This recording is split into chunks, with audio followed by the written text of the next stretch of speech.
lot of this isn't going to make sense to you, and I'm sorry about that. I'm just gonna start at the beginning, with the house.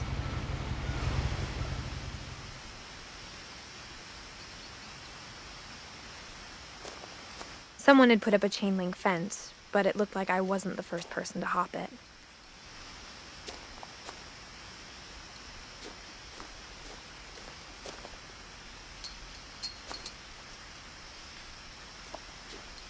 My brother Milton disappeared when I was 4. It was like the house just swallowed him up.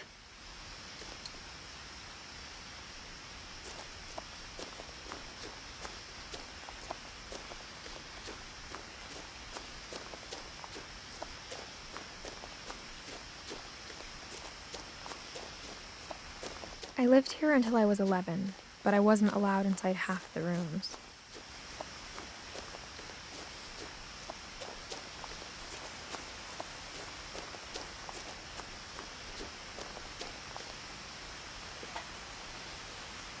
Inside the mailbox were bills from 7 years ago, marked urgent, open immediately.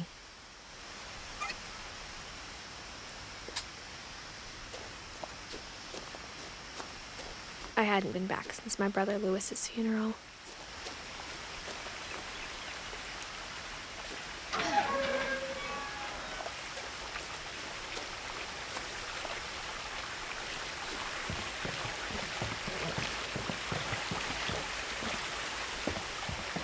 In her will, my mother left me a key but didn't tell me what it unlocked.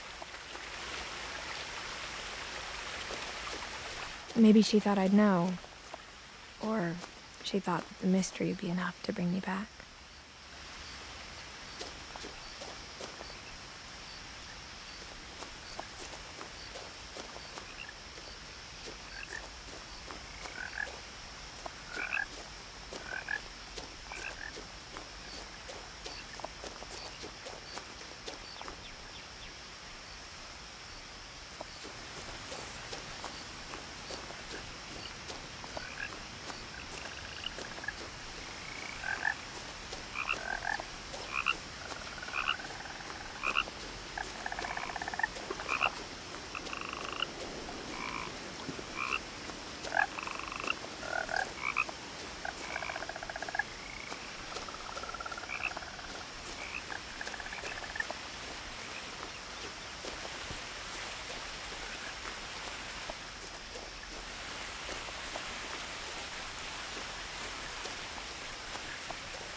The truth is, even after I inherited the house, I never thought I'd come back to it.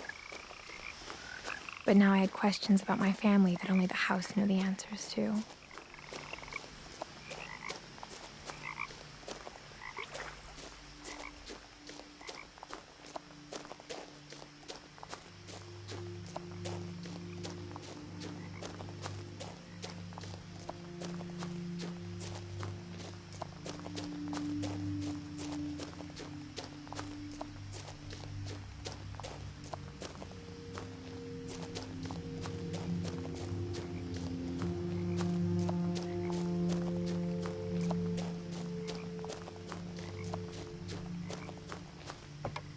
The woods around the house have always been uncomfortably silent, as if they're about to say something but never do.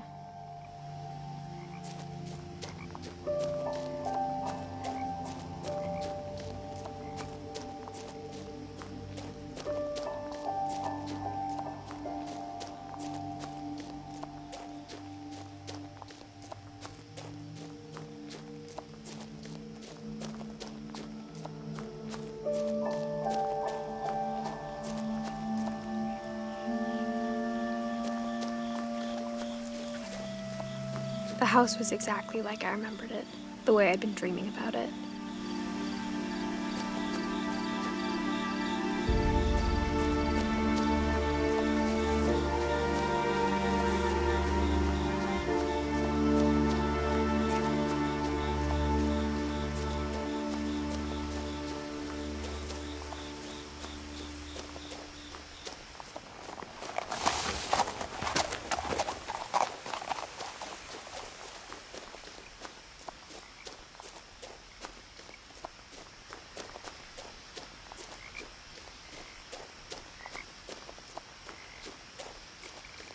No one had driven this way in a long time, but I saw a few hoof prints.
As a child, the house made me uncomfortable in a way I couldn't put into words. Now, as a 17-year-old, I knew exactly what those words were. I was afraid of the house.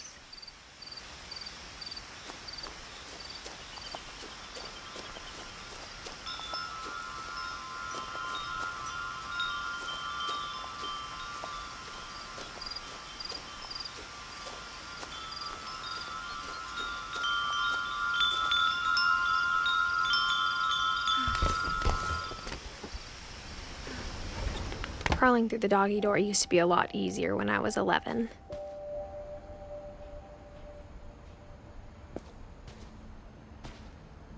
The power had been turned off the night we left.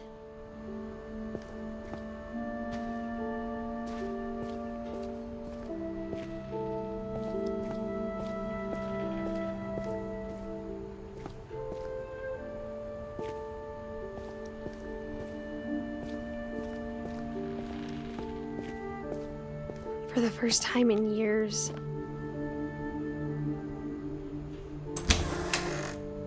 I felt like I was home.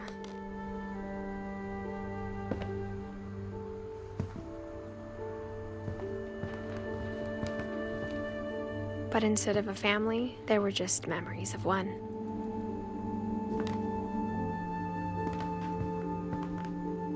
Like how only one restaurant would deliver to our house, so we had Chinese a lot.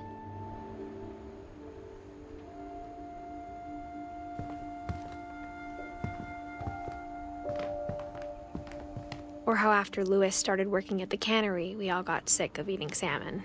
Except our cat, Molly.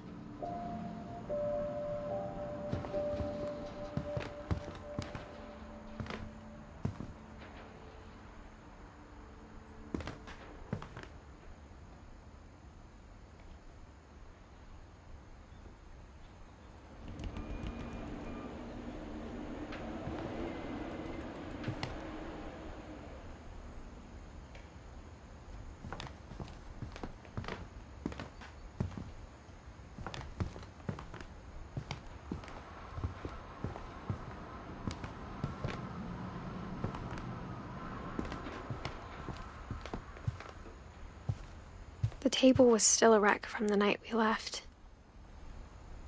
It was like a bomb had gone off, killing everyone but sparing the furniture.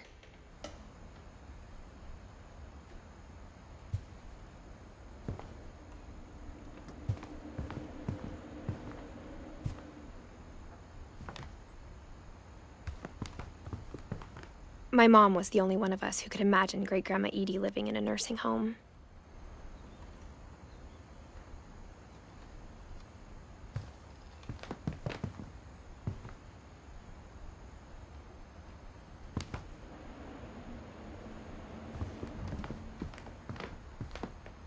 Nothing in the house looked abnormal. There was just too much of it, like a smile with too many teeth.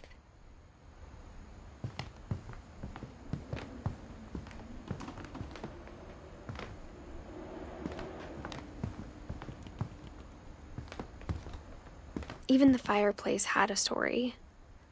Edie told me the bricks came from the original house, after it sank.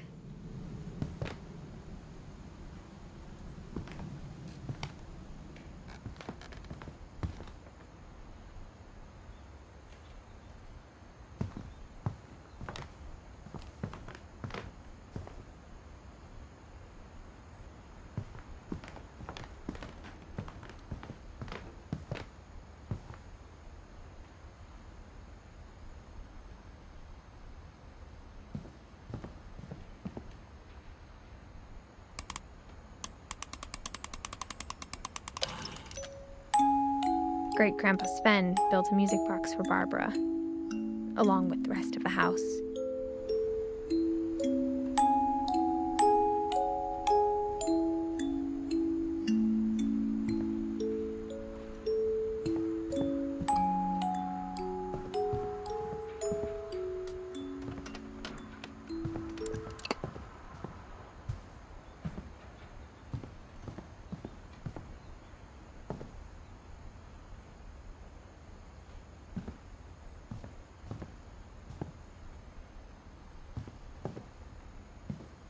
My mom wasn't much of an optimist, but she never stopped believing that my brother Milton was alive.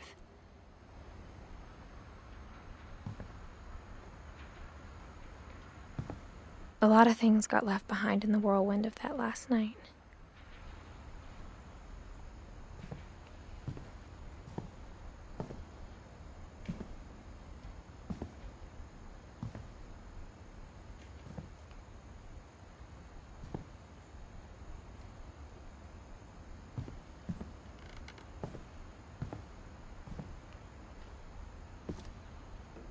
After Milton disappeared, Mom sealed up all the bedrooms. Then Edie retaliated and drilled peepholes.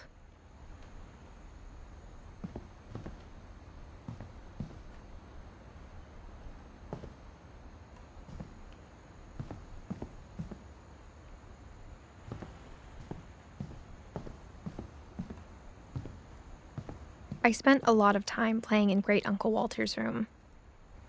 I think my mom sometimes regretted not sealing it up.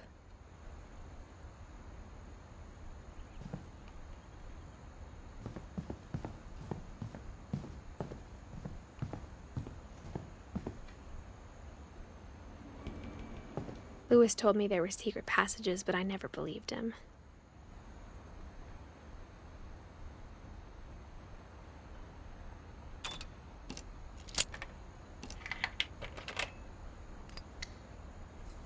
Turns out, my mom was really good at keeping secrets. Now it was time to find out what my mom had been afraid of.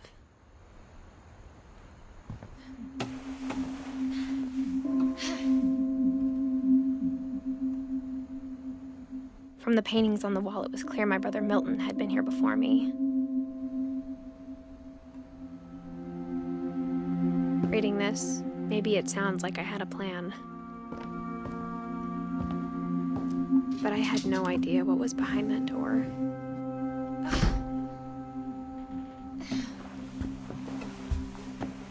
Just like I had no idea where all this was gonna lead. I grew up looking at Molly's room through the peephole.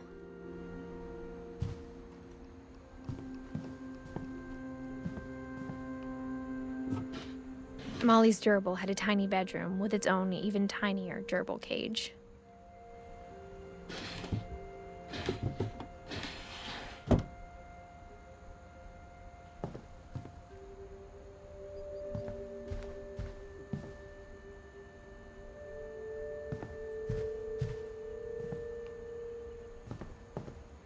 I got the sense Edie had spent a lot of time here before my mom sealed the doors.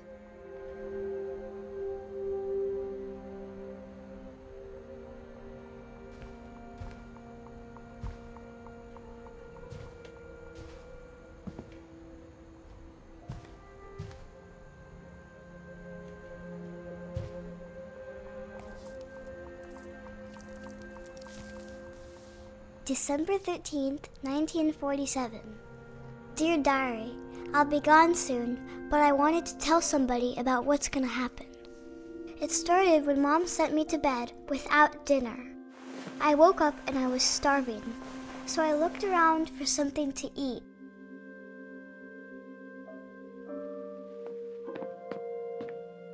The gerbil food was dry, but I didn't mind it.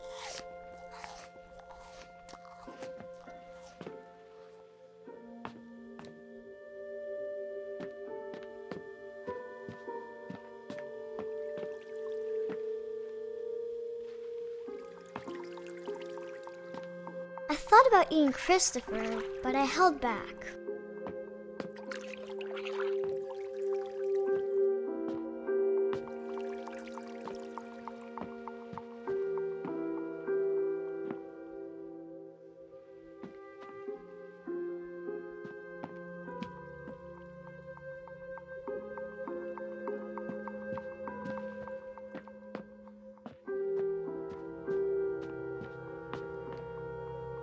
My Halloween candy was all gone. Mom, can I come out now? Sweetheart, it's late. Go to sleep.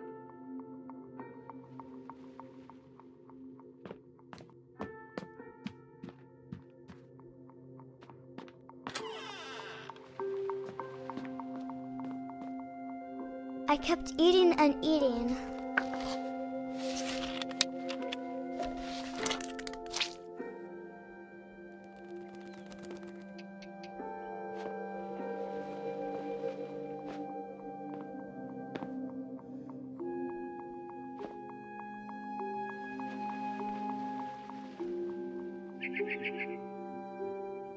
I ate a lot of things that night.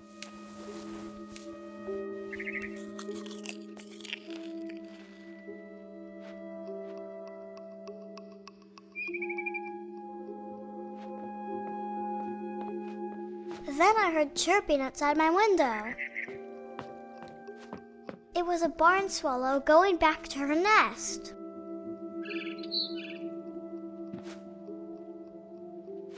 I reached out for her.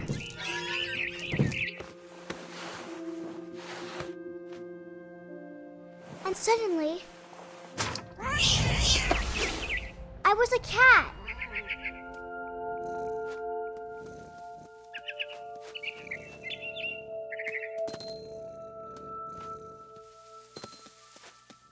I tried to be quiet, but the bird was really scared.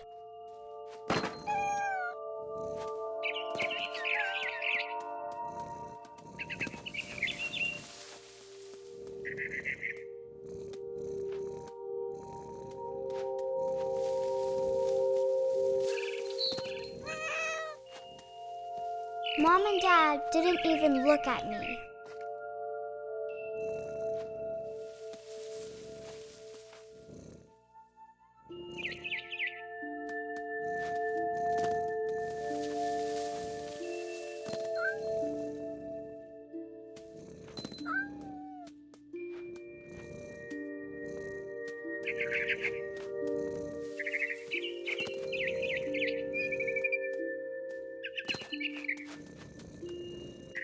I jumped and I almost got her.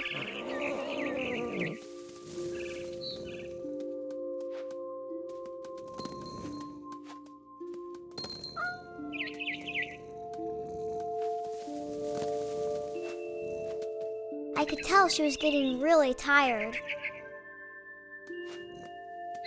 Now I was up in the big tree. I promised Dad I wouldn't climb it anymore. All I cared about was eating that mama bird.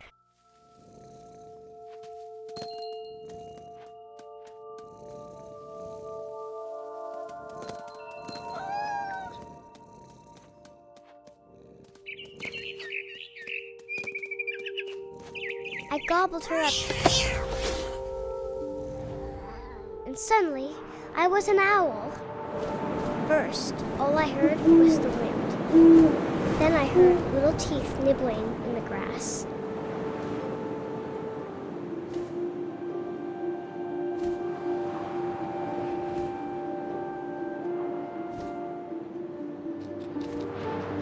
Rabbits.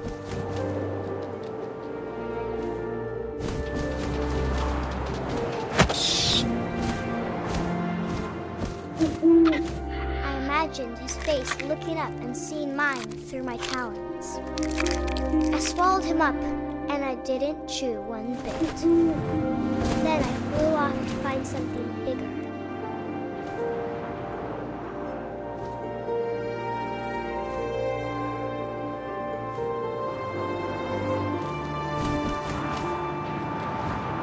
A mama rabbit.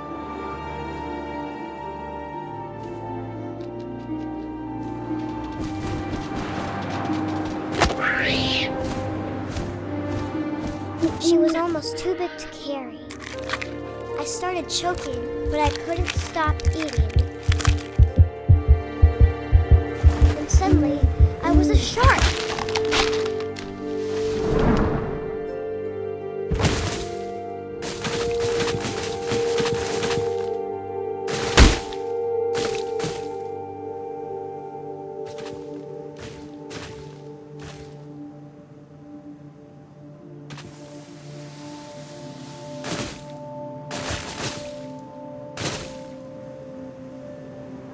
I rolled off a cliff and into the ocean. Now, I was hungrier than ever.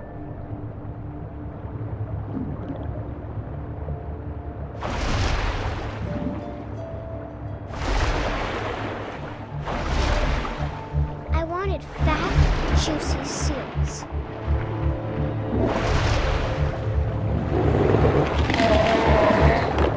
I tore off her flipper, and it tasted really good.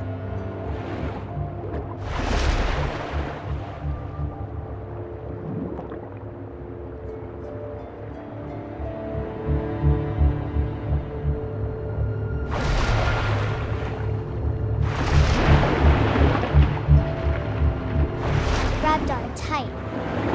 But I was so hungry, I jumped out of the water. When I opened my eyes, everything had changed.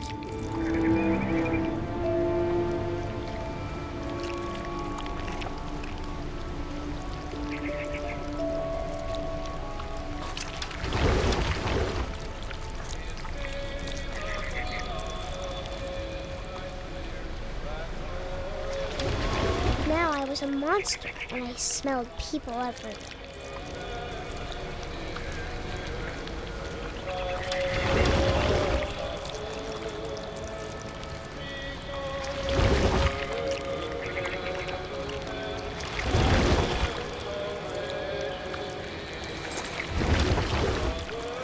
I was big, but I moved real quiet.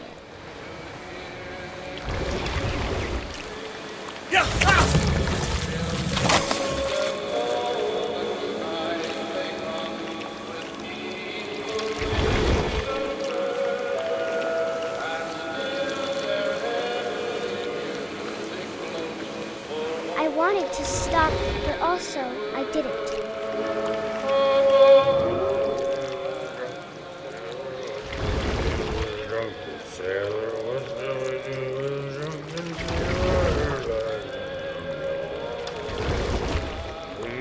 Belly was rusty razor, his belly was rusty razor, his belly was rusty razor.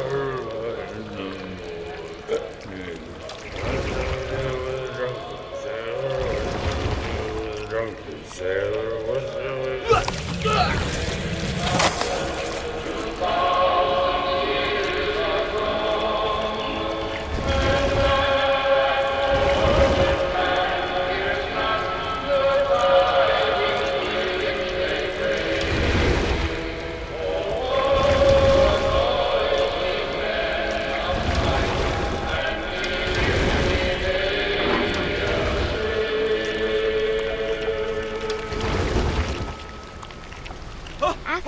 last passenger, I was still hungry.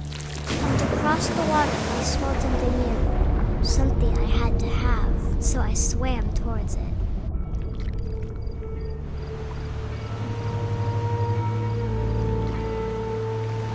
I slithered onto the sand, and the good smell went into an old pipe.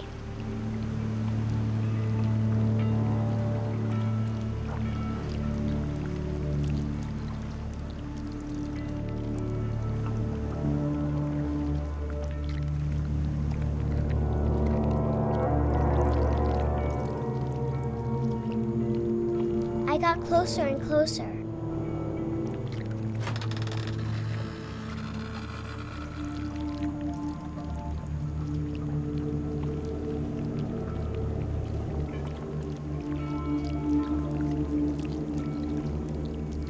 All of my stomach started growling. And suddenly, I was me again. I held my breath for a long time, but I couldn't hear anything. I think it's waiting for me to fall asleep. But it's not going to wait much longer. It needs to feed, and we both know I will be delicious.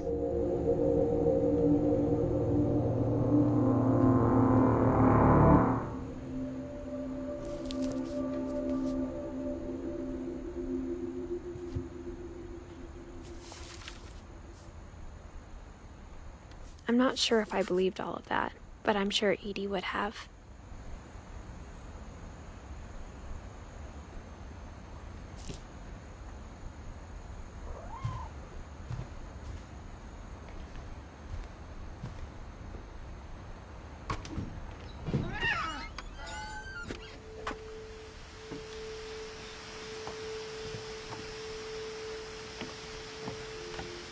This will be obvious later, but my mom never told me any of these stories. Edie would have, but Mom didn't like bringing up the past. Though, when we adopted a stray kitten, she was the one who named it Molly.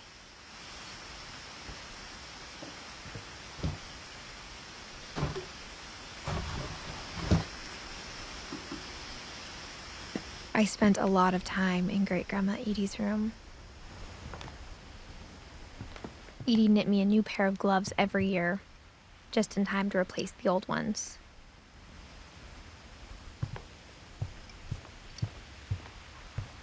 Edie gave a big interview about a mole man living under the Finch house. My mom was furious. When Edie told people Sven was killed by a dragon, she could also have said he was building a dragon-shaped slide that collapsed. She could have, but she didn't.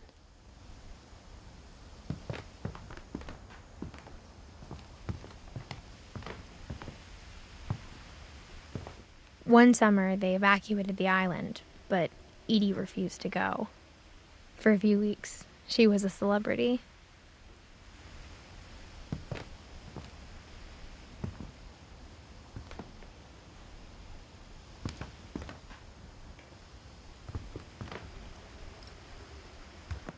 I hadn't thought of myself as Edith Jr. for a long, long time.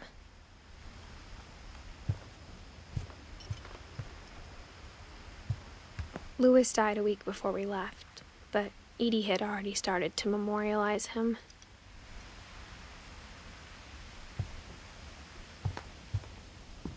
Her room was like a museum.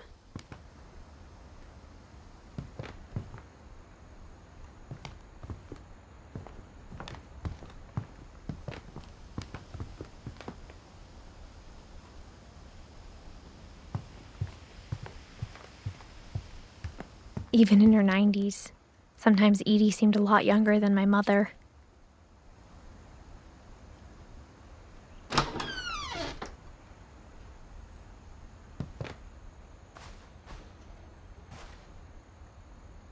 The only trace Grandpa Sam's first wife, Kay, left on the house was the pink bathroom.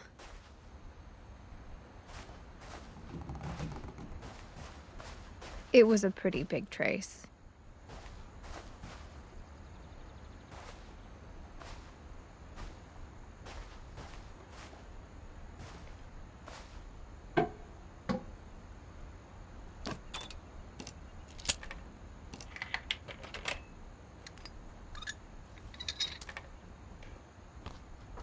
There's a secret in this bathroom. It's in the last place you would look. It isn't in the cupboard. It's hidden in this book.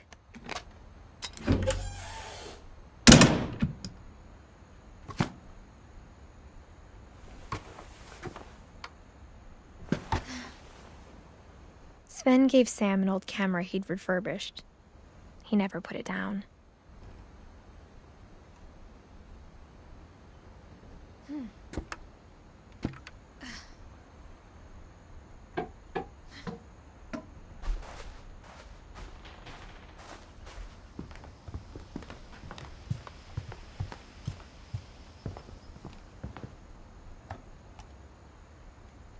For 500 years, the Finches have been famous throughout Norway for their fortune and misfortune.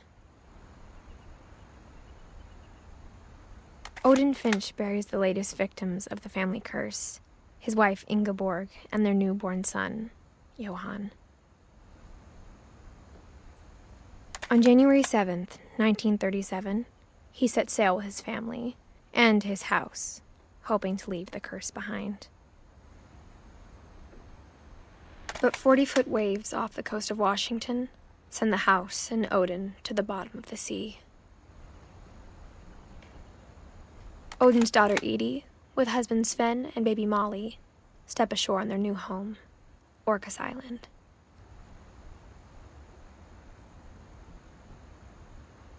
Odin Finch is the first to be buried in the new family cemetery.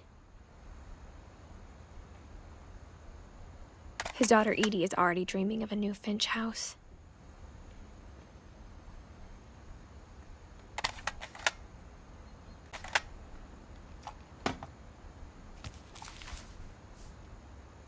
Whatever's wrong with this family, it goes back a long ways.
I knew Grandpa Sam had a twin,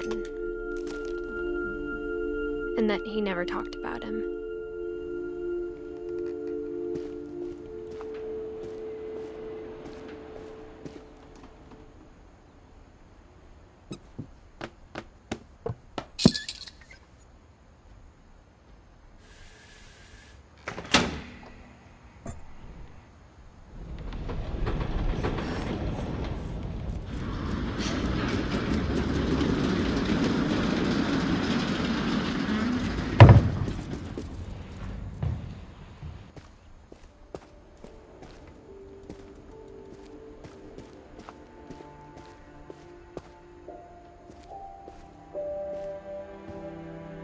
I guess my grandpa didn't like history any more than my mom did.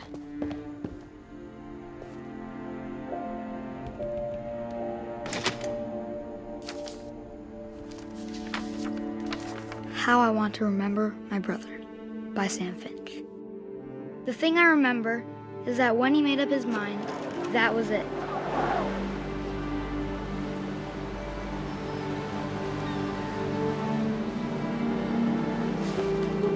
My brother said he'd die before he ate another mushroom, And he did.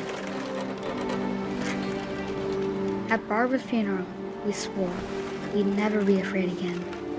And he wasn't. I think Calvin always wanted to fly. Sam! Calvin! Dinner's ready! Coming! But that day, he finally made up his mind to do it. I told him going around was impossible. Maybe if I hadn't said that,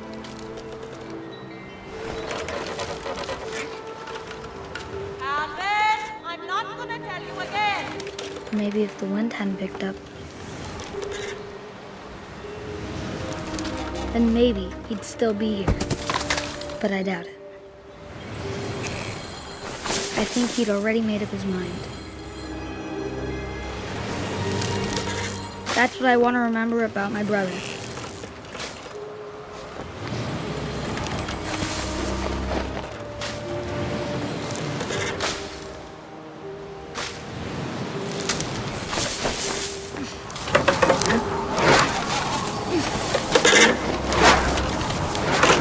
The day he made up his mind to fly. And he did.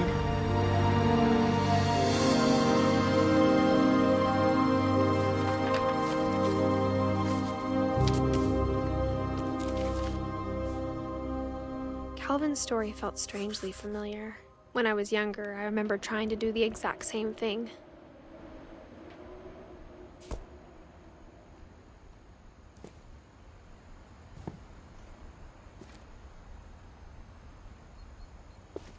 After the funeral, Edie roped off Calvin's half of the room.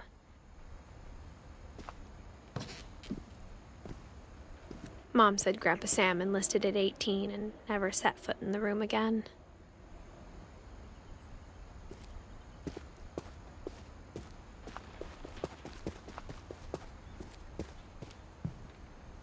The passages were a pretty tight fit.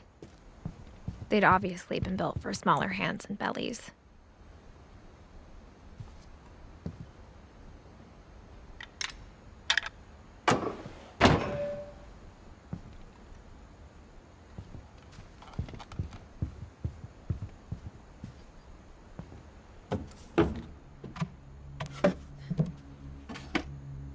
Growing up, I always thought of Barbara as a child star.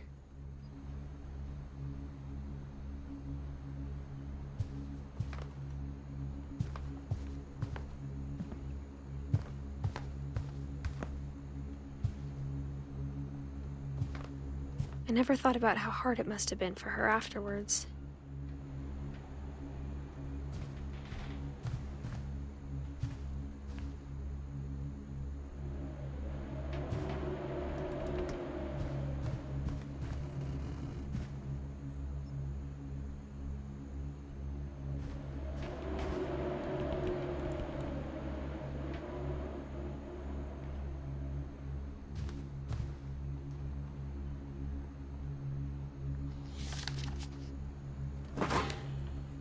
Of all the stories people wrote about Barbara's death, I'm surprised Edie saved this one.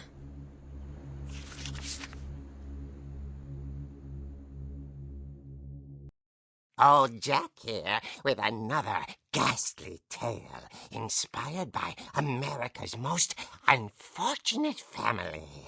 I'm calling it The Surprise Ending of Barbara Finch.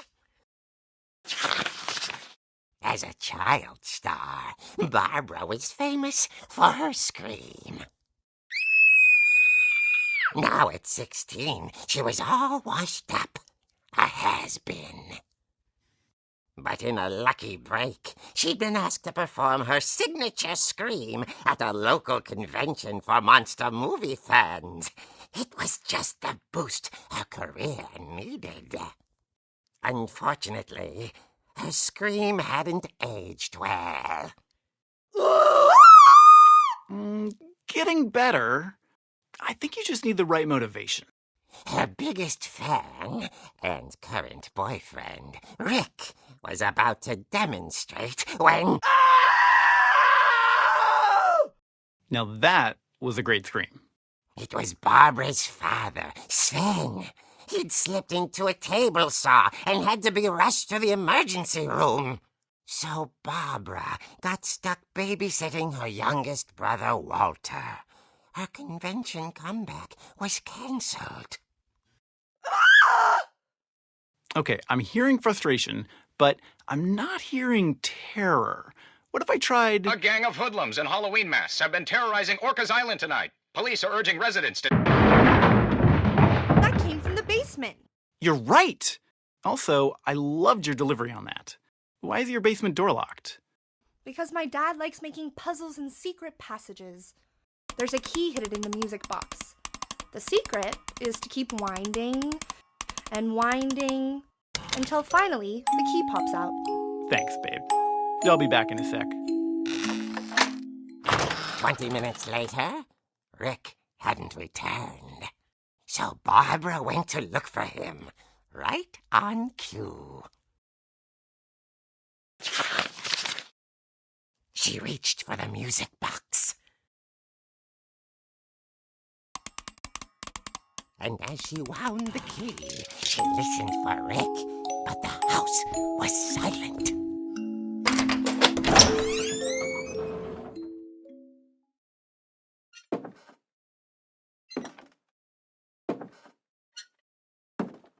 She found Rick's crutch and imagined the worst.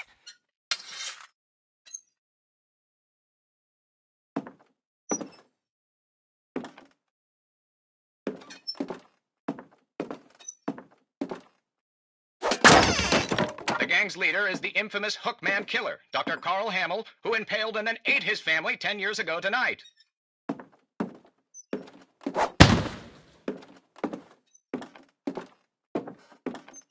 The old fridge rattled and grew still.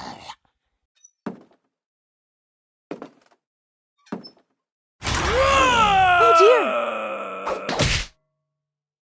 Oh! Rick? Barb, relax. I was just trying to scare you to help you find your scream. Well, I'm not scared, Rick. I'm furious. Then act furious. All I'm getting from you now is that you're hurt and confused and She threw him out, but she kept a little something to remember him by. Barb, have you seen my other crutch? And she was still holding it when she fell asleep watching the Late Late Picture Show. Hours later... Barbara! Walter, what's going on up there? Okay, I'm coming up, but if this is a trick, you're dead, Walter.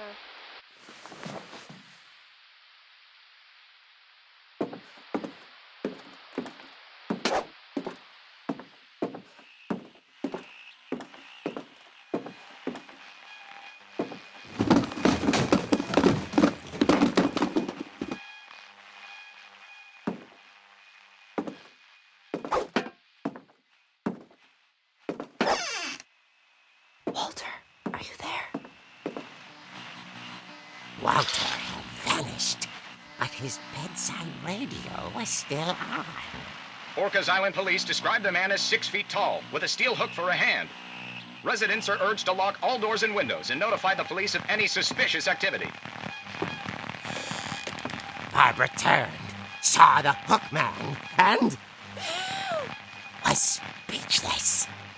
He was quite smashing.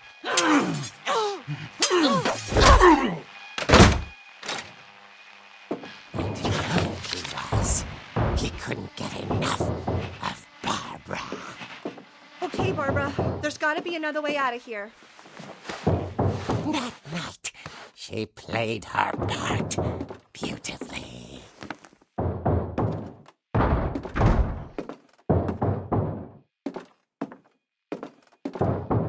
Molly's door hadn't been opened in years. The hinges groaned.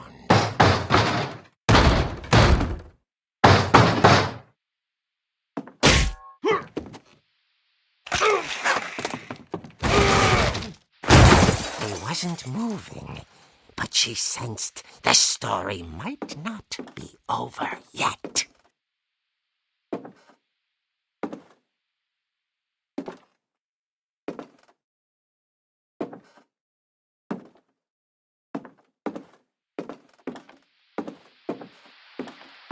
The hookman had vanished. She listened for his breathing, but all she heard was...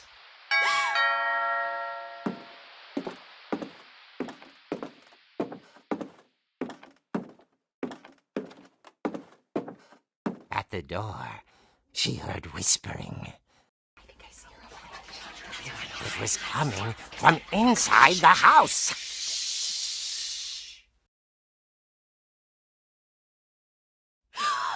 Oh dear. The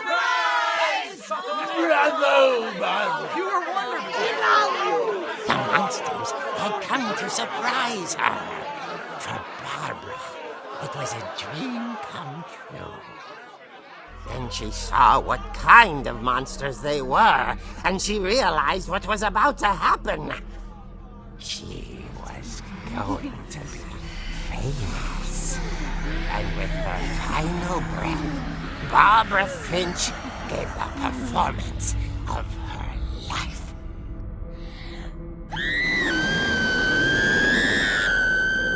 I wasn't there myself, but I hear Barbara was magnificent. Poor girl. She had a taste for stardom. But unfortunately, so did her fans. Of course, the police blamed it all on poor Rick, who disappeared the same night. And little Walter, hiding under his bed the whole time. He took it all pretty hard, but that's another story. As for Barbara, tucked inside the music box is all they ever found of her. Her ear. Now that's what I call a real eerie tale.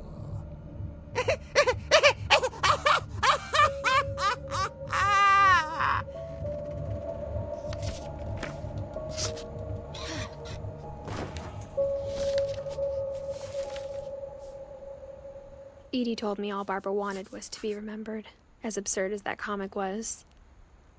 Maybe what Edie saw was a happy ending.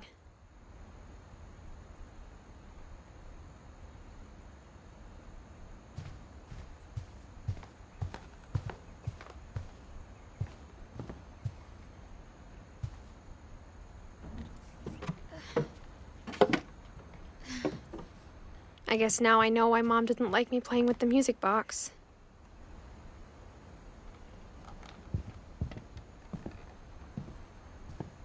Edie's father, Odin, built the original house. Whenever people ask me about my family, the first thing they always want to know about is Barbara.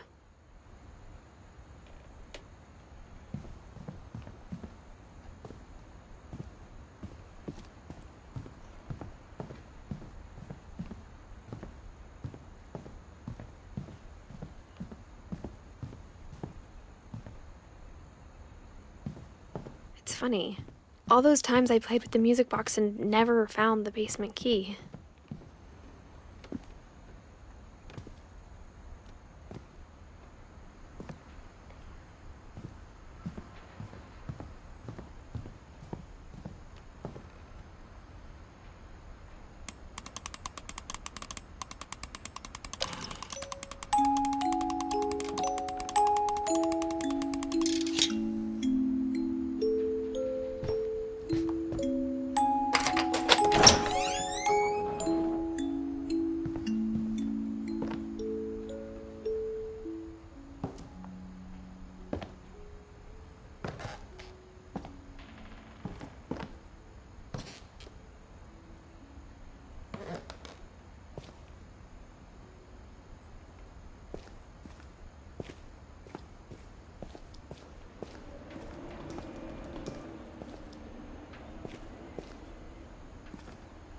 Mom said the basement was off limits, Unless I wanted another tetanus shot.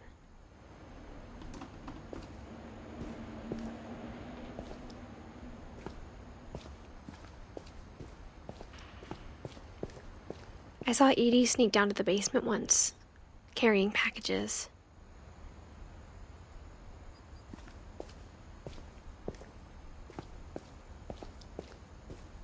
I thought maybe she was hiding presents.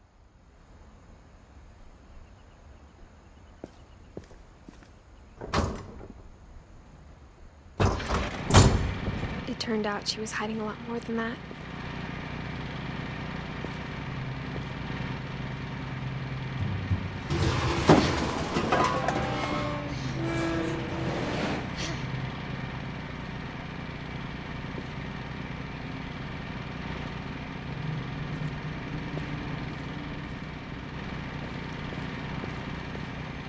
I remember asking Mom once about where Walter had gone. She said after Barbara died, he got as far away as he could. If there's a pattern in all these stories,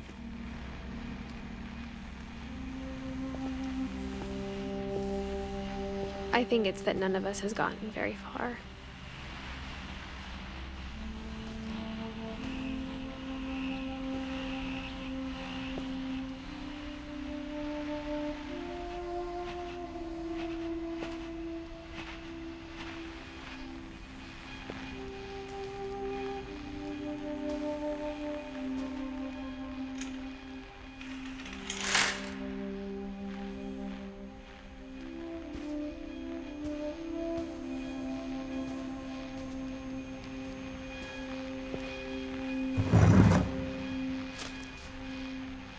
Goodbye, everyone.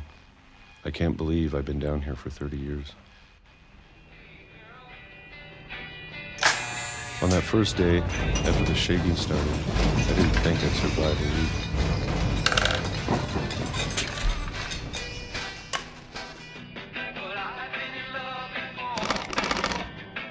But after a few days, I settled into a routine. That's what kept me sane. Having a schedule, living for today. I always expected to be dead tomorrow. But if you wait long enough, you get used to anything.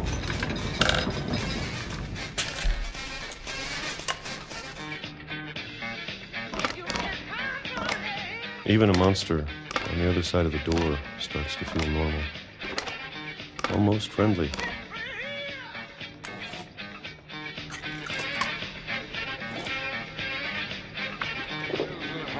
And then one day, everything just stopped. Whatever that thing was, it was gone. Maybe it got tired of waiting. Or maybe I just got tired of being afraid.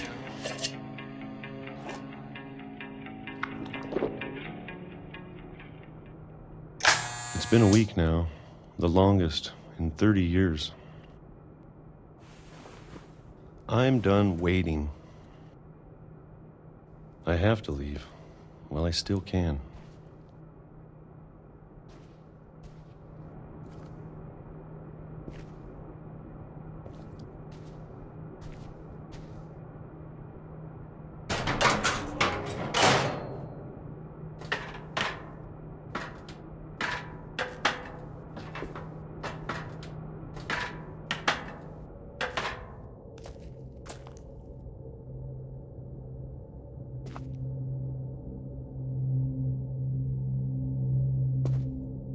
I know it's out there somewhere.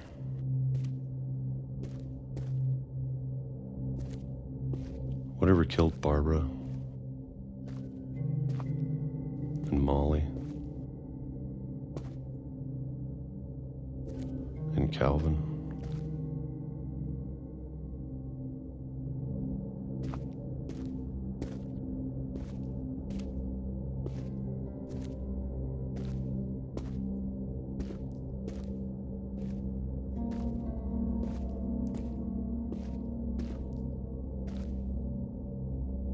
Maybe this is all a mistake. But I need to stop living the same day, even if it kills me.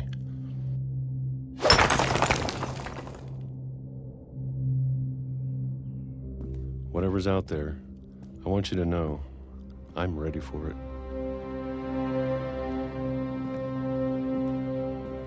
I'm going to appreciate all of it, especially the food.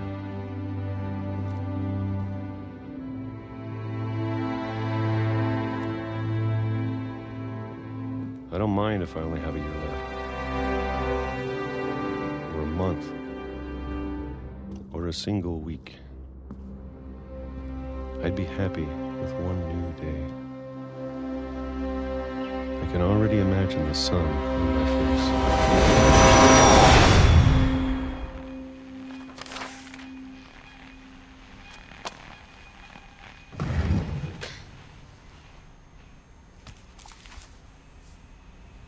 Walter died when I was 6. I can't believe my mom never told me he was down here.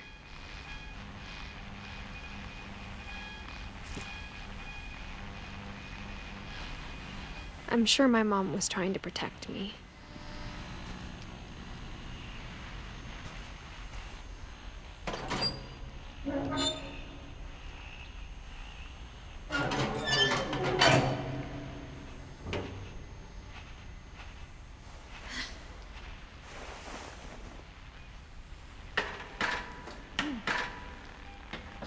Maybe she was afraid I'd end up like Walter.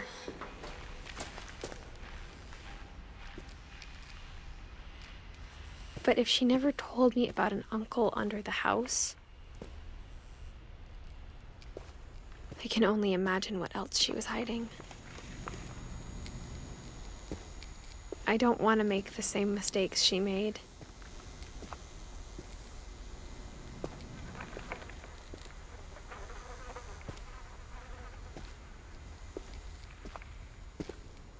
Trying to bury something that's still alive. Now that there's only one of us left, or maybe 2.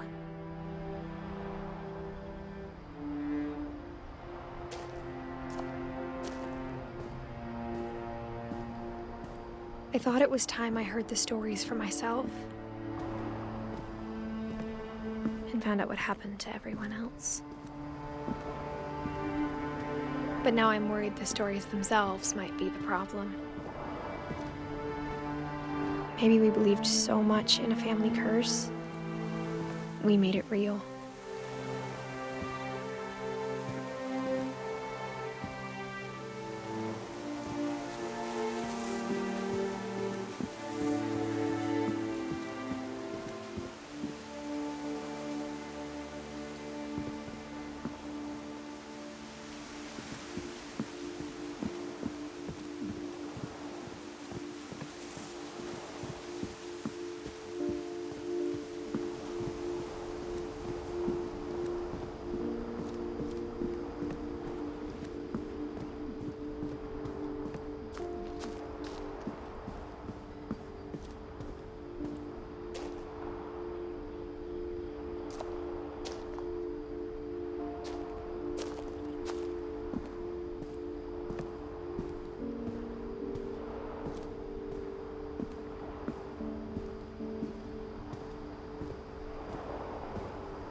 I don't know if I should even be writing this.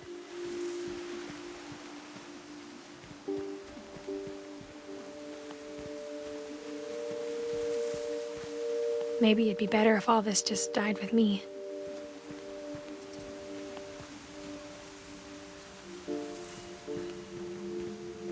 But I thought you should know about your family.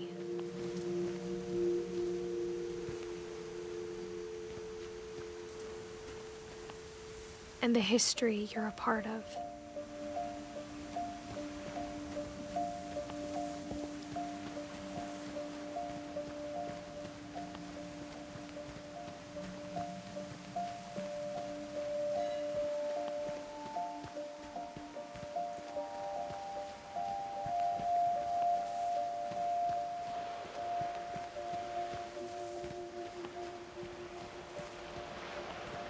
Though to be honest, I feel as lost as you probably do right now.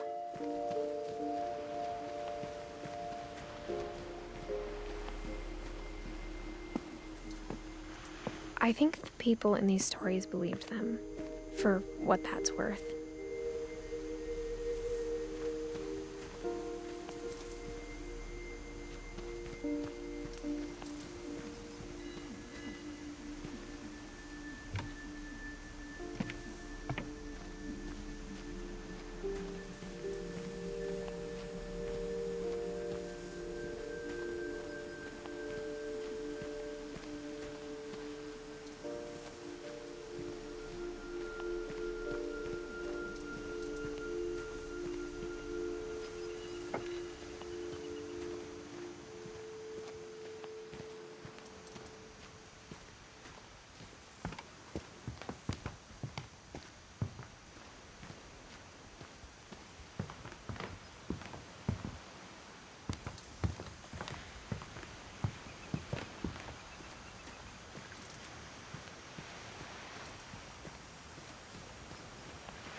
And when you look at the house, that history of imagination and stubbornness and madness, any of it seems possible.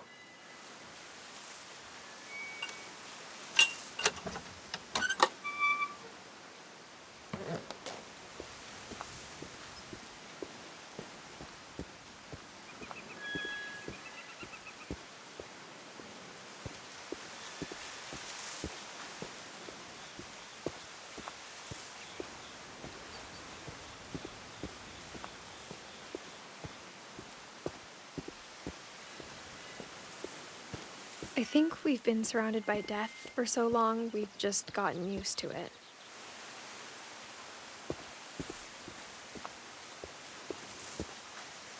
What kind of family finishes building a cemetery before starting the house?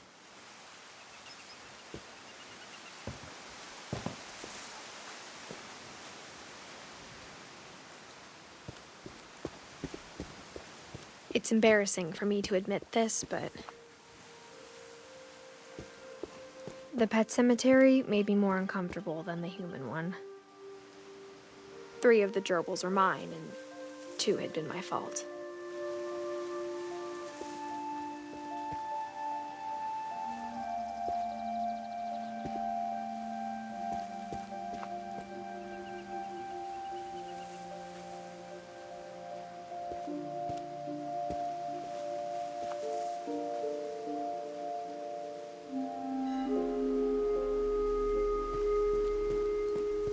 Sven built the house, but it was Edie who designed the cemetery.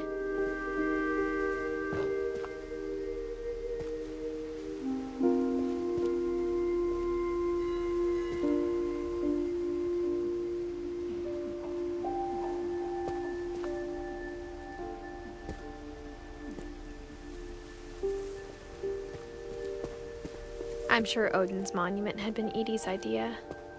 My mom was always trying to move on, but for Edie, the past never went away.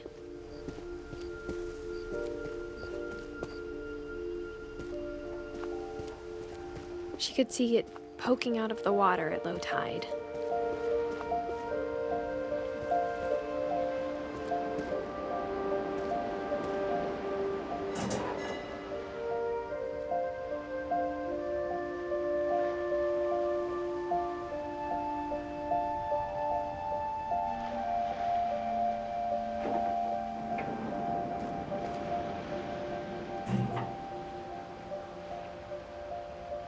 Edie said she dreamed about the old house every night.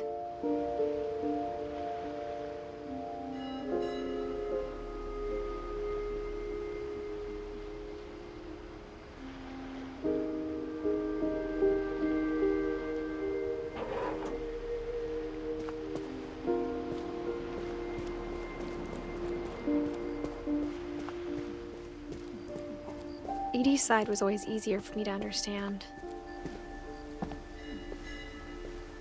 But the older I get, the more I can see where my mom was coming from. Her dad had been pretty strict, but it wasn't enough to save her brothers. She was just trying to do better.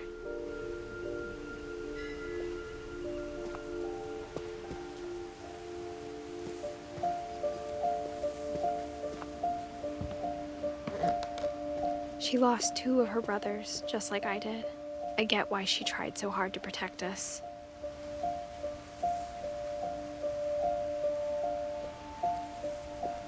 We never found Milton's body, so my mom insisted we were putting up a monument, not a tombstone.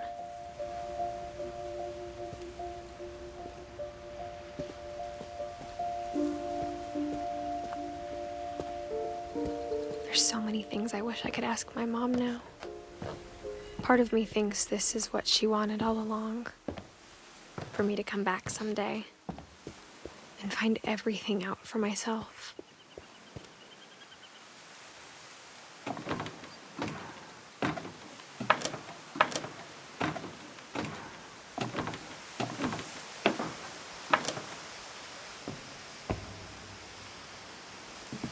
But looking back on it now, if she told me there was going to be so much climbing, I never would have come when I was 22 weeks pregnant.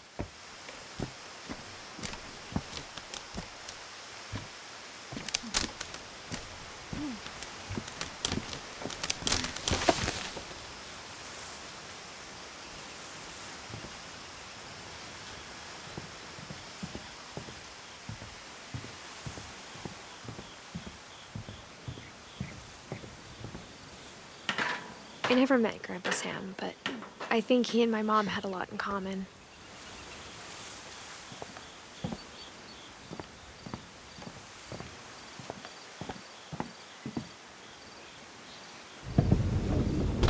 They were both pretty intense.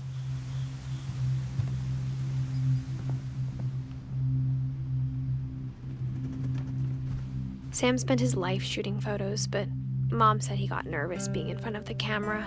I guess we're all afraid of something.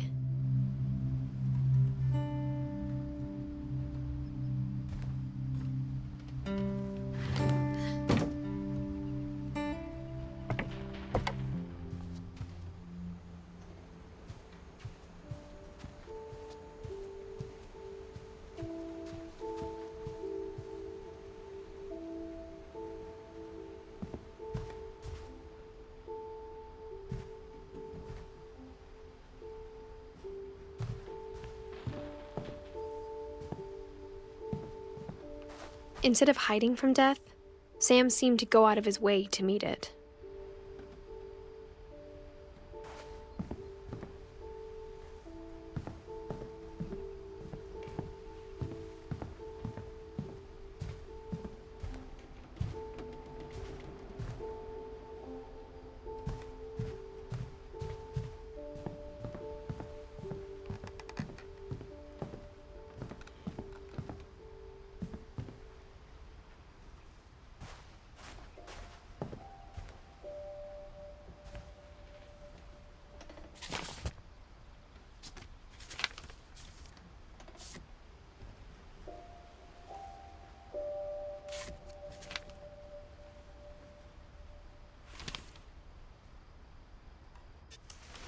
Dawn, I promise, you'll never forget this weekend.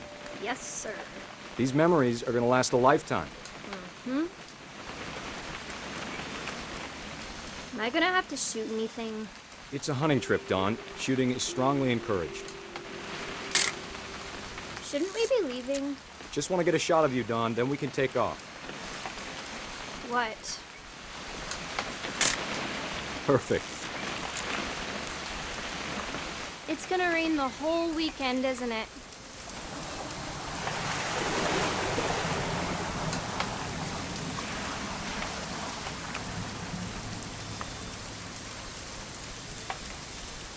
Please just take the damn picture. Hey, language. Did you want to get a picture of me or what?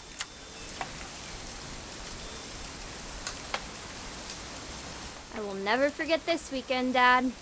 That's the spirit. Okay, got it. I'm gonna take some pictures, okay? Just be careful. That camera's older than you are.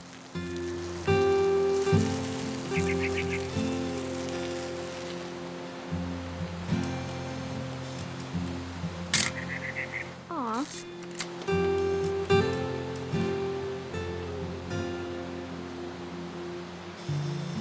Definitely should not have drunk all that coffee.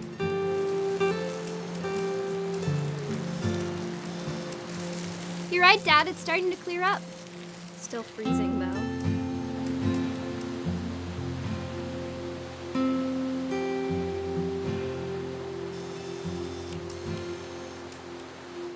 Nothing quite like being outside. Hold still on. Hey! That's a keeper. I'm just saying, I'm not always gonna be here, Don. You'll need to remember this stuff, if you want to survive.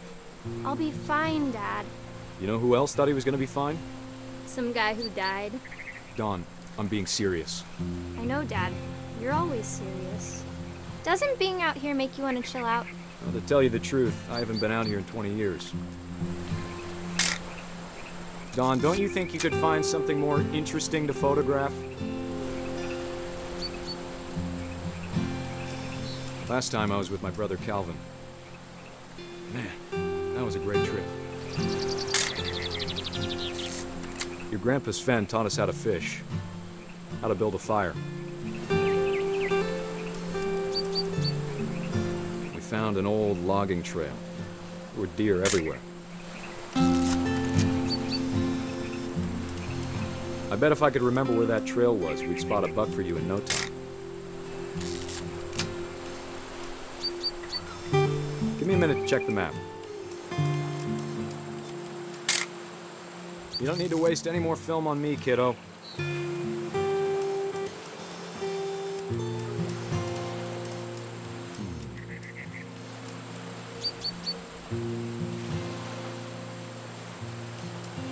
Dad!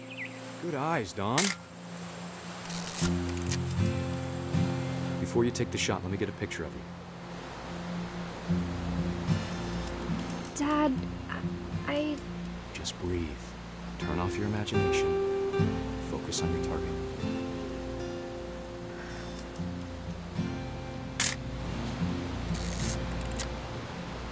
Let me get behind you. Do I have to do this? Don, you don't have to do anything. But if you want to survive, you need to be strong. Great shot, Don!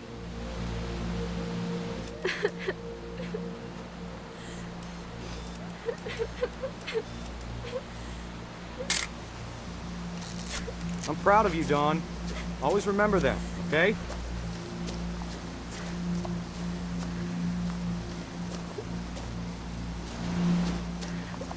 Dad, it's twitching. I think That's it's totally so... normal, Don. Just focus on the camera. Try not to think about... Dad!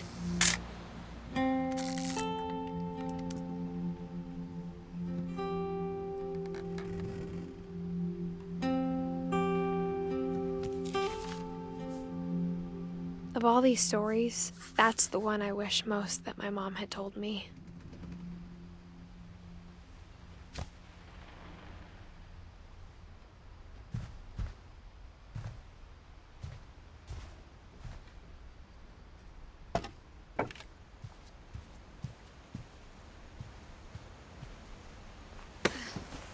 After Sam died, my mom and Edie got really close.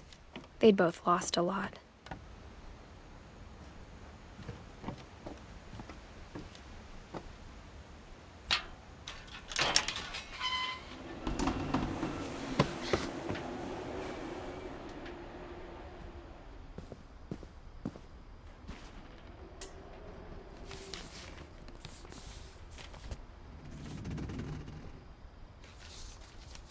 Dear Kay, do you remember the way Gregory used to laugh when he thought he was alone? Like something funny was happening, but only he could see it. I think he saw things the rest of us don't.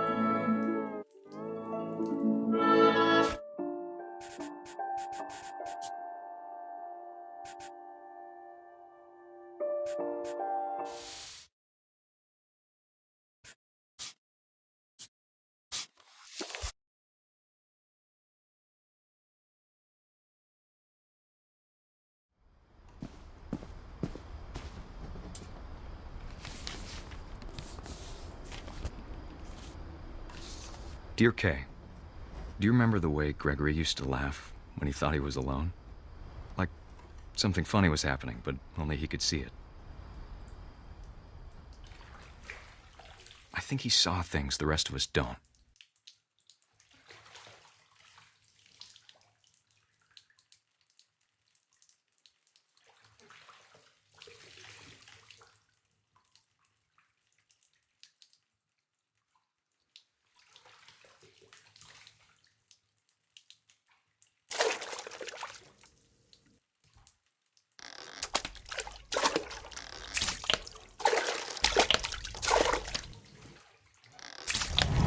Over, Gregory. It's time to...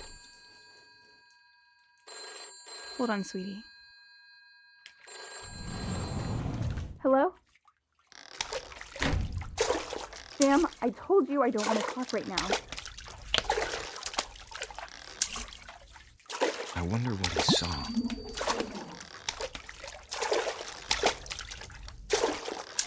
What his world was like.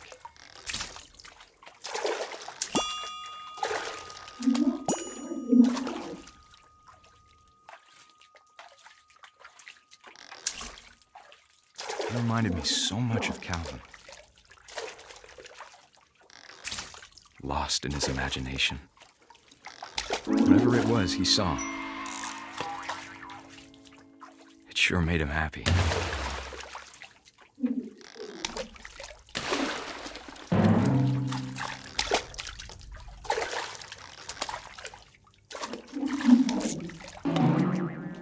I know how silly it sounds.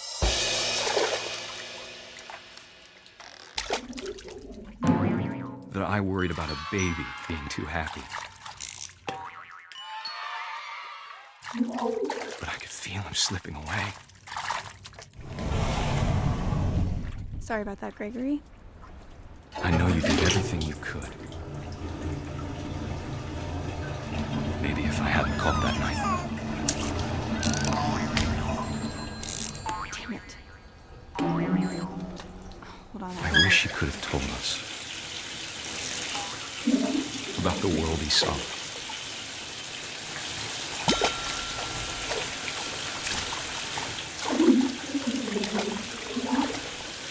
Hey, there's so much I don't understand about Gregory. About everything.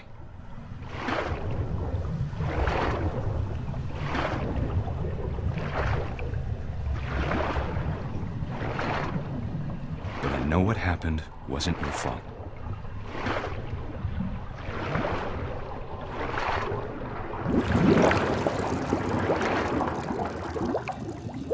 I'm sure he's happy.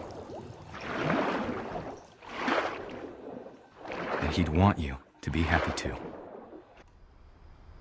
Good luck, Kay. Love, Sam.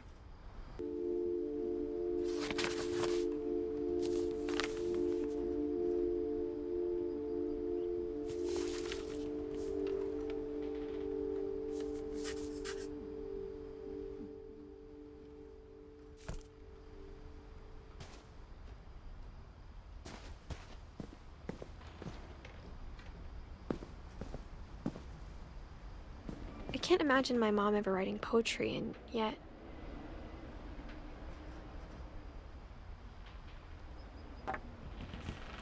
A poem for Gus, who always said the wedding was a bad idea. Our father never hit us kids, at least not very hard, before the day my brother said with teenage disregard that he'd be dead before he'd see a wedding in our yard.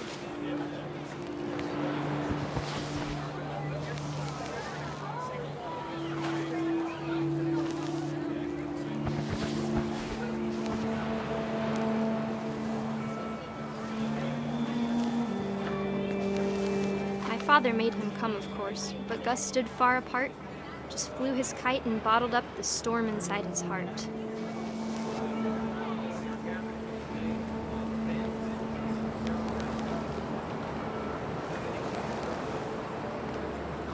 I tried to talk him out of it, but though he'd never met her, we don't need a stepmom, were the words that I now pronounce you husband and wife. You may kiss the bride.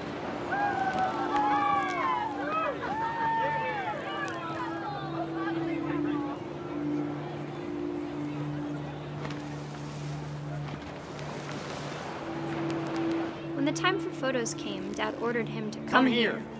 But Gus declined, and as a sign held up his middle finger.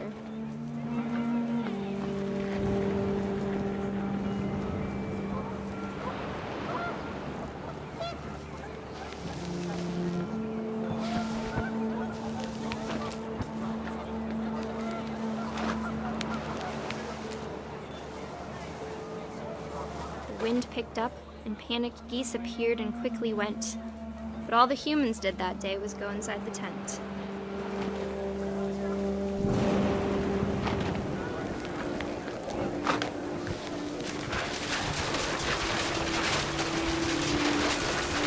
The rain came down in buckets then, but no one seemed afraid that nature might destroy the tent our dad had crudely made.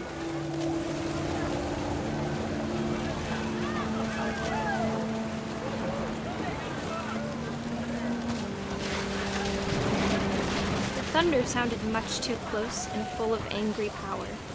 But all my father said to this was, "Make the music louder."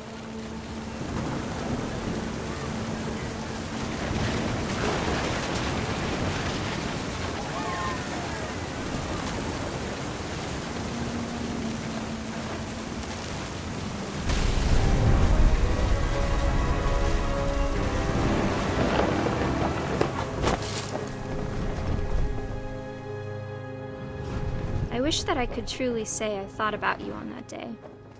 Out there on the beach alone, just you, the wind, the sea, and foam. But I didn't, until we found you.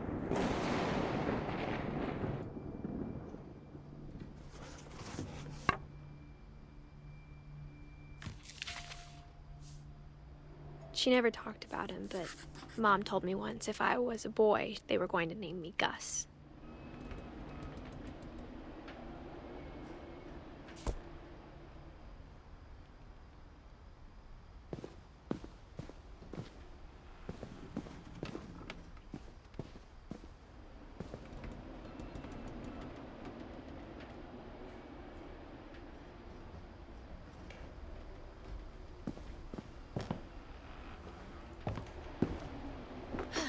My mom moved up to the loft after her brothers died.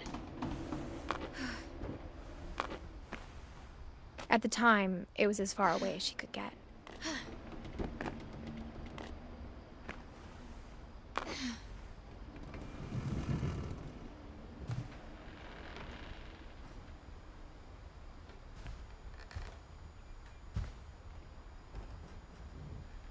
My mom moved to India a week after graduation and got a job teaching English.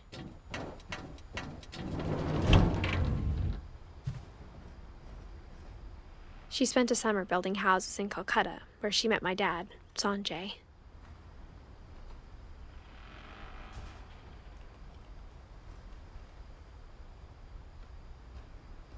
Louis was born a year later.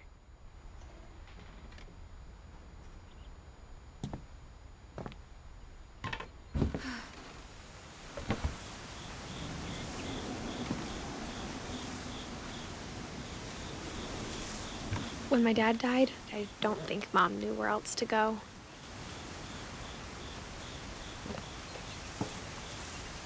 I'm sure Edie was happy to have her back.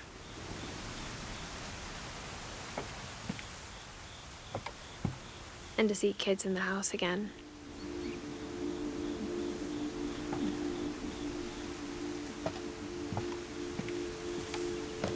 The house had to get a little bigger, but Edie was used to that.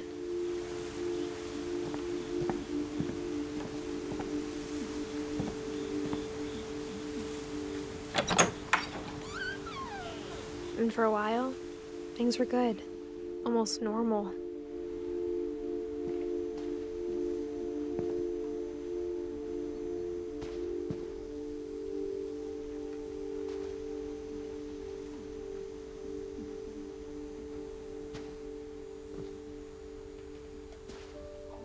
But it didn't last.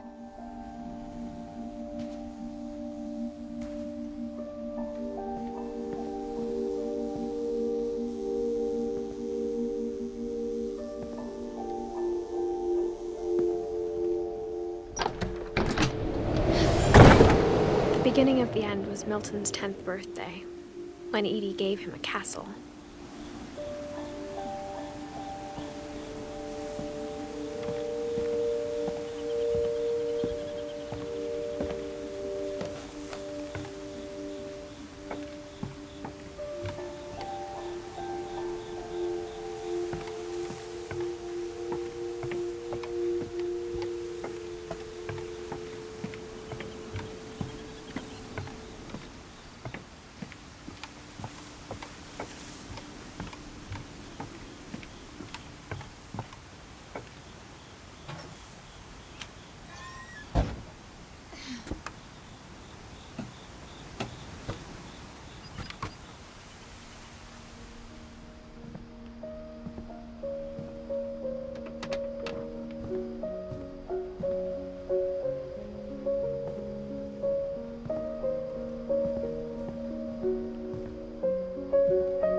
Milton Finch in The Magic Paintbrush.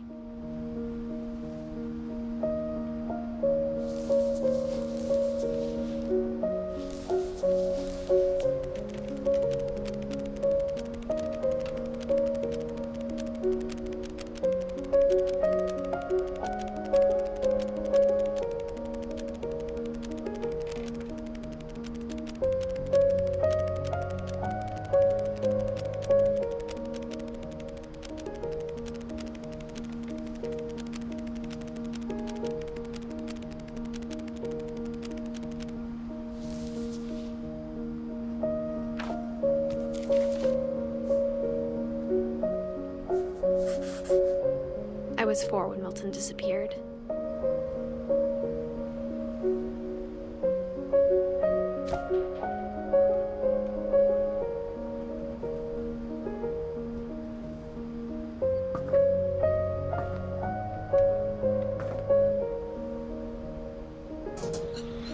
Mom spent months searching for my brother. Then she sealed the doors.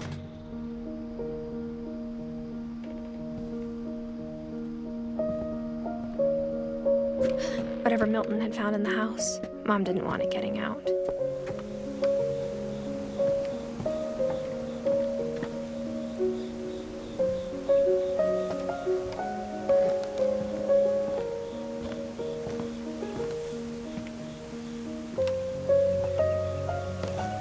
Mom definitely blamed Edie, but I think Louis blamed himself.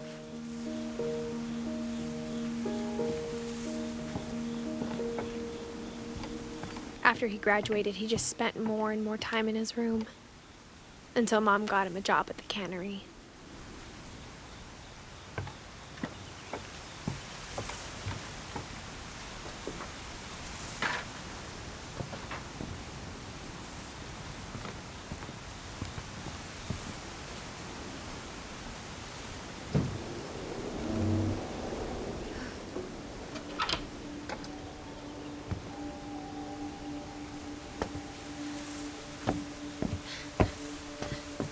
Louis's room smelled very, very familiar.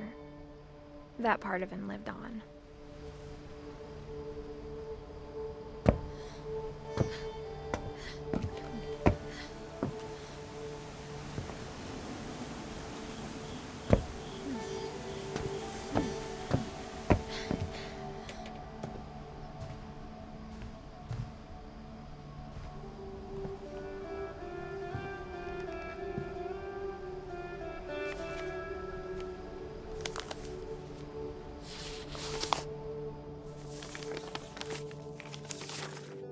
Dear Mrs. Finch, as Louis's psychiatrist, I can understand your desire for an explanation. As I see it, the trouble began in January, shortly after we convinced your son to seek treatment for substance abuse. Newly sober, I believe Louis first noticed the monotony of his daily life.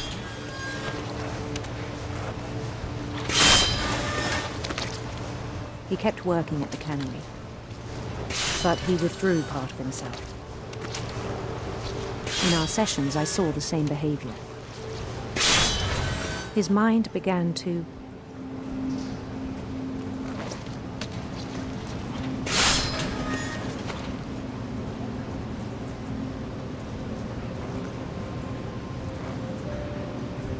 wander.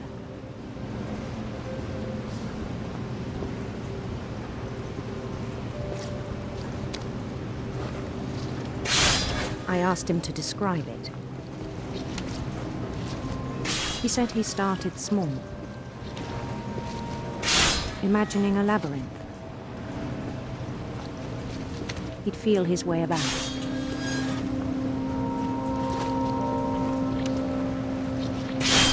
Then something moved. Bats. And toads.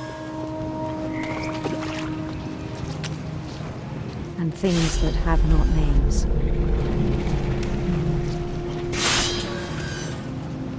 He knew it was all in his head. But he took it very seriously. I had hoped he'd find himself.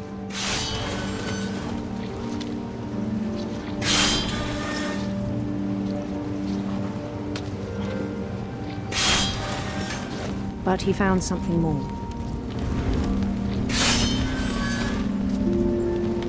I worried about him then, daydreaming at the cannery. I spoke with his boss,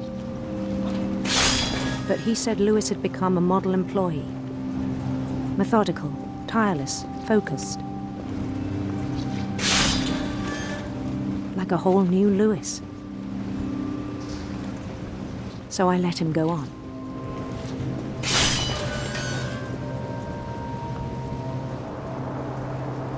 I even encouraged him. It seemed very promising at first. He told me he'd made a new friend.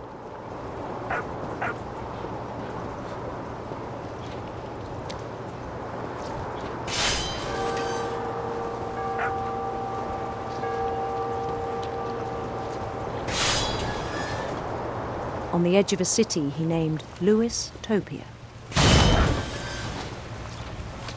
He built the city up slowly, brick by brick.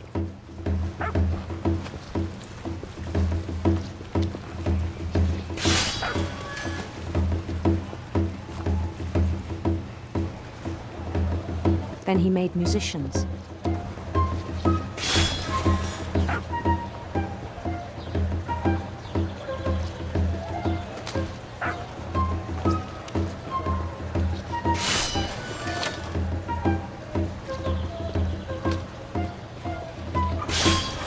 Songs for them to play.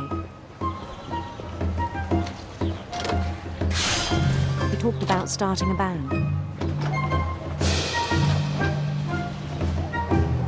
And he was always humming something. Every day his imagination grew stronger.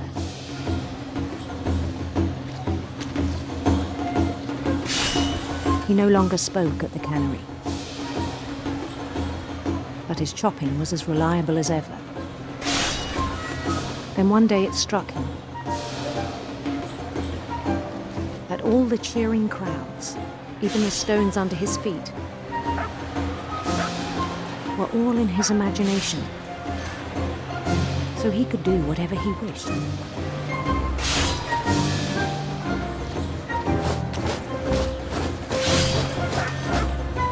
He held an election for mayor. And he won.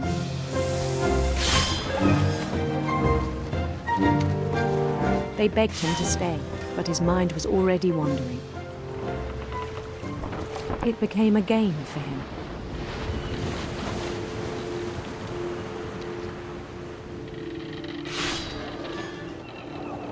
He'd conquer a city, then immediately push on.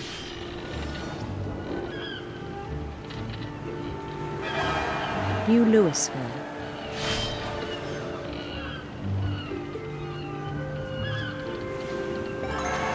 St. Louis. He started drifting away from our reality.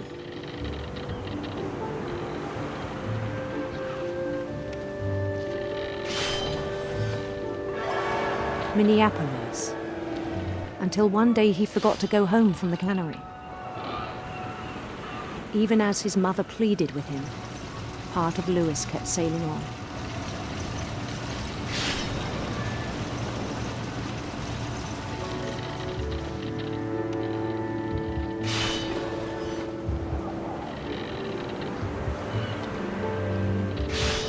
In Lewisburg, he heard rumors of a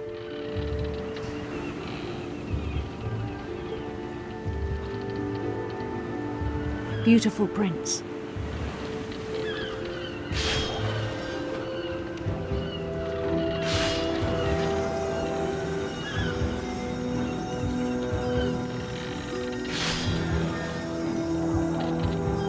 The prince was on his own quest for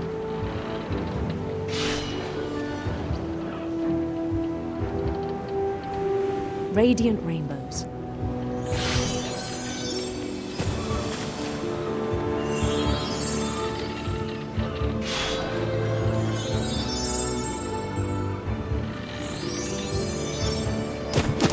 He followed the sound of his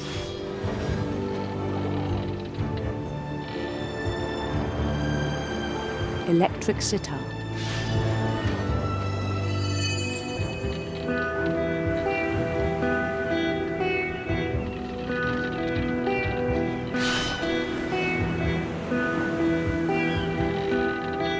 His chase led him to a golden palace east of the sun and west of the moon.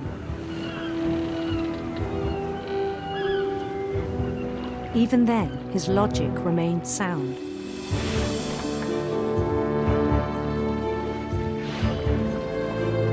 He knew the world was all in his imagination.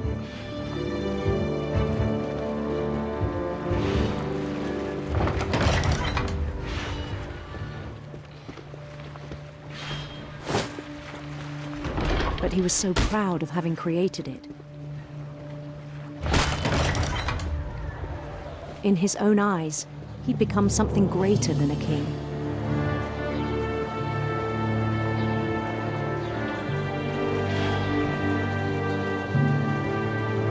For someone who'd never known success in the real world, I think it was overwhelming.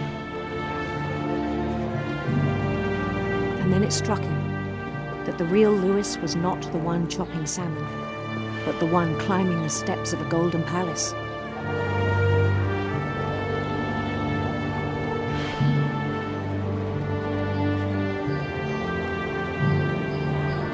My imagination is as real as my body, he told me. It was hard to argue with him.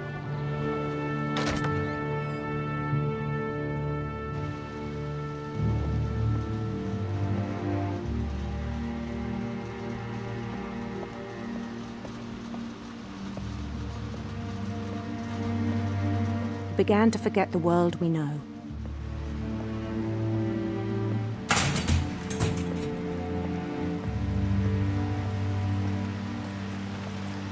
I think it pained him to remember Lewis, the cannery worker.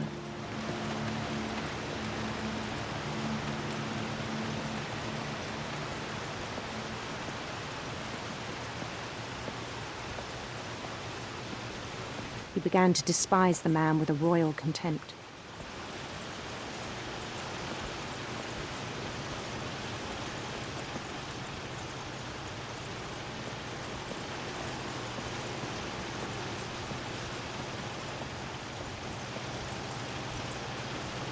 I still thought I could save him.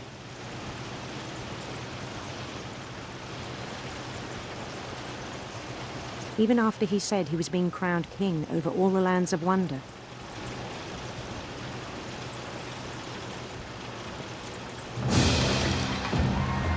The palace would be packed with his companions.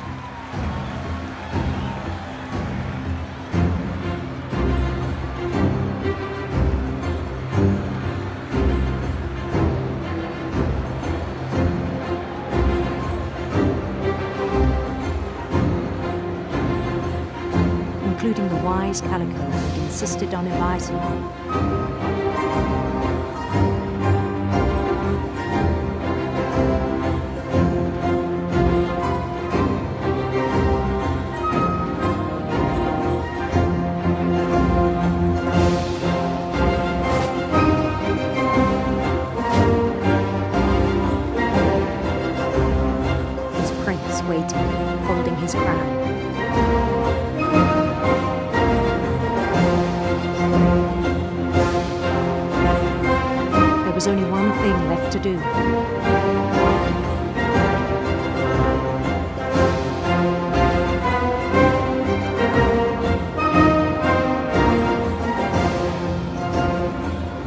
bowed down his head.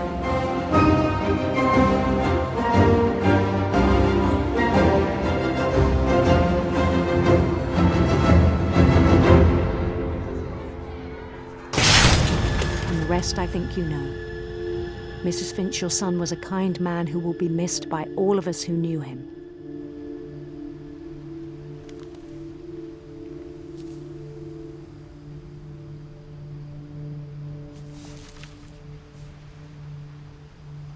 My brother was really cool. I wish you could have met him.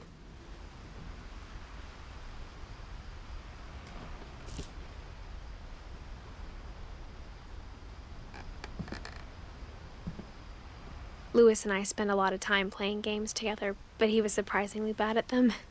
He died a lot.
On the way back from Lewis's funeral, my mom told me to start packing. She waited until the day before we left to tell Edie. I'm not sure if she wanted to make it easier or harder.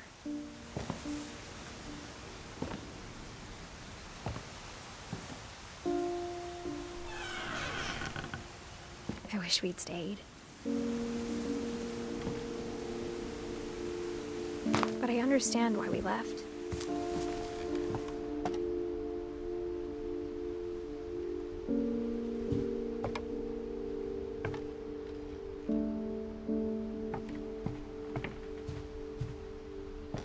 My mom ended up leaving everything behind.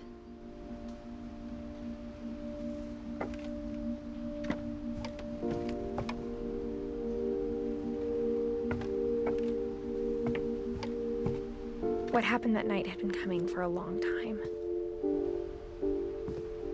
Maybe it should have come sooner.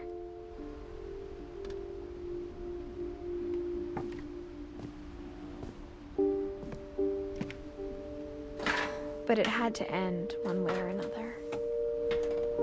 All that's left now is to tell you about that last night.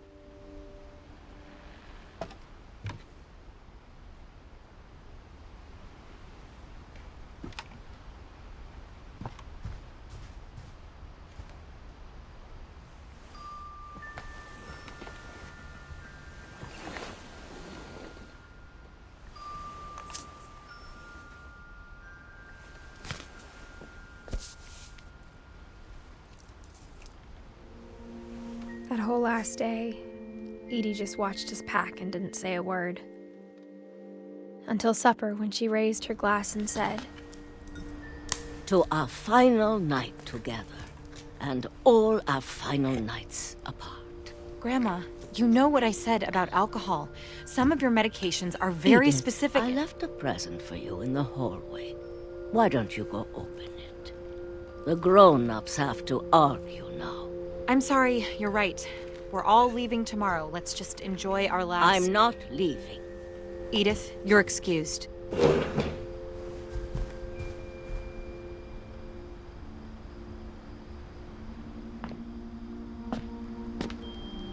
The power had been shut off that morning, but Edie always had plenty of candles. When my mom sealed the library, I don't think she knew about the other entrance. Or that Edie had a key to it.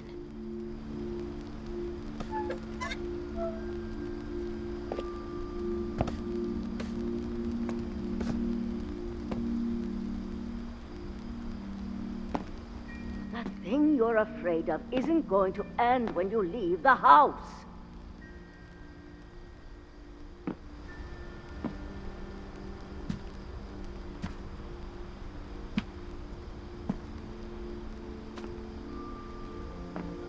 Edith has a right to know these stories. My children are dead because of your stories. I think it's best if Edith and I leave tonight.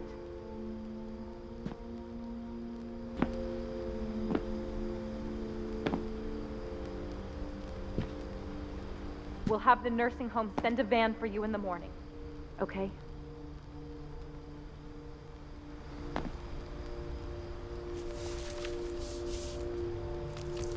Dear Edith, there's so many stories I wish I could tell you, but there's only time for one.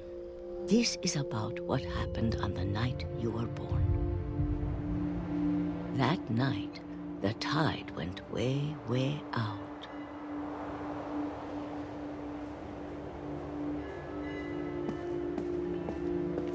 It was the first and last time I ever saw the old house aground.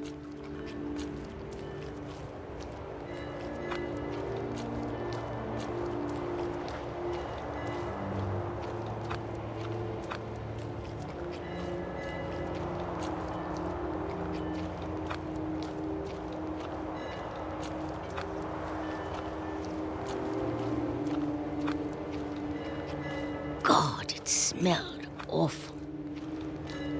You know, I've seen that house every day of my life.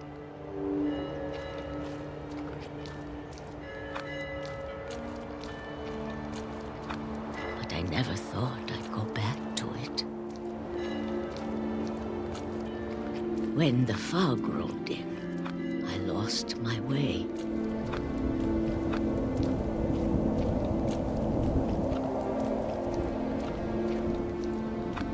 I got turned around.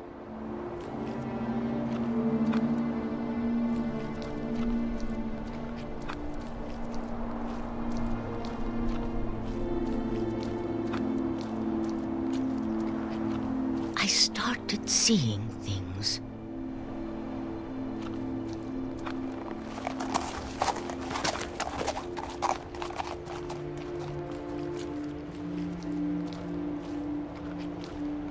Things I'd forgotten had ever existed.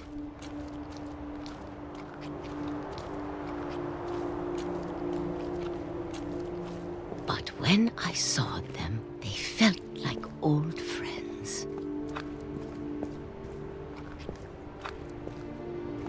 That night, a lot of things came back to me. Or maybe I came back to them.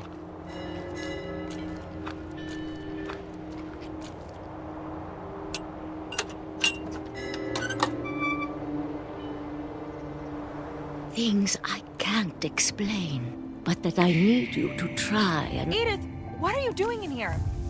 It's mine. Edith! Mom, you're gonna rip it! Let go! I kicked and screamed, but Mom dragged me to the car.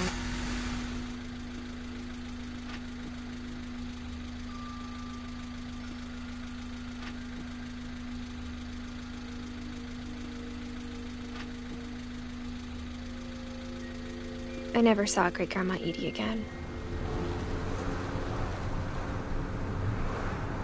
The next morning, the van came to pick her up, but she was already gone. After that, we moved around a lot.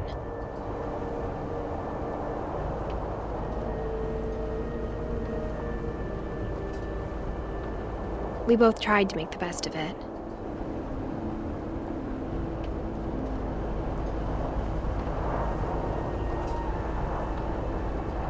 A few years went by.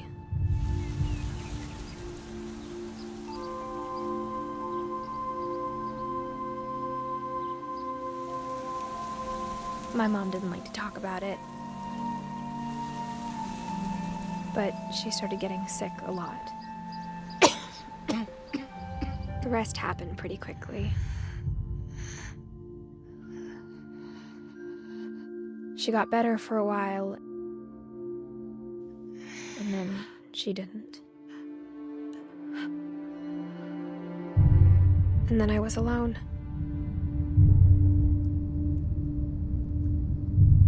The last Finch left alive.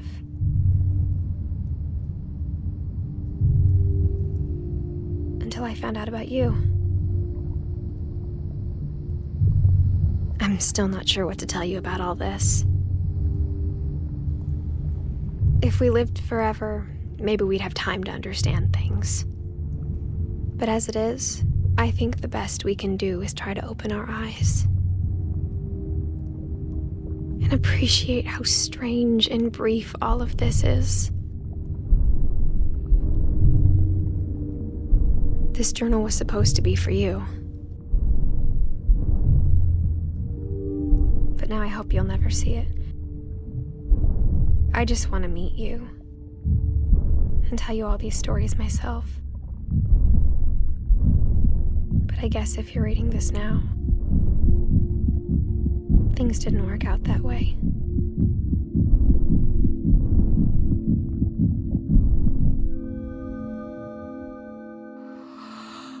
This is where your story begins. I'm sorry I won't be there to see it. It's a lot to ask, but I don't want you to be sad that I'm gone. I want you to be amazed that any of us ever had a chance to be here at all. Good luck.